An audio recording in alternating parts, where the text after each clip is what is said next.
Hi, I'm Congressman Mike Flood, here to bring you the latest updates from Capitol Hill and the news that matters most to Nebraska and the nation. Thank you for tuning in.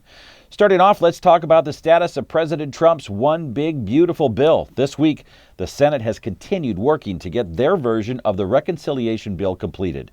You may remember that the House passed our version weeks ago. Our version of the One Big Beautiful Bill is designed to change the fiscal direction of Washington, reduce federal spending, and deliver historic tax cuts, which will help more people live out the American dream. While I expect the Senate bill will contain some notable tweaks, the core of our legislation will remain the same, extending and expanding the tax relief that President Trump delivered to middle and working class families from the 2017 Tax Cuts and Jobs Act.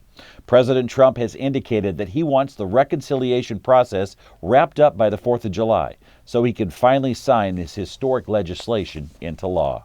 And here's why it's so important that reconciliation gets done. If Washington fails to extend and renew the 2017 tax cuts, hardworking Nebraskans, as well as millions of families across the country, will face one of the steepest tax hikes in American history. We cannot let that happen. Here's what that would look like in real terms. Family farms would be hit hard with overwhelmingly high inheritance taxes. Mom and pop shops in communities across the country would see their tax burden increase. And for a median family of 4 in the 1st District of Nebraska alone, the average tax bill would go up by roughly $1,600 next year. That scenario is unacceptable.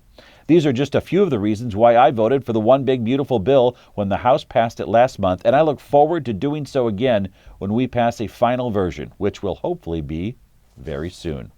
Now let's take a quick moment to highlight something else that happened this week. Far-left Democrats made a partisan attempt to impeach President Trump on Tuesday.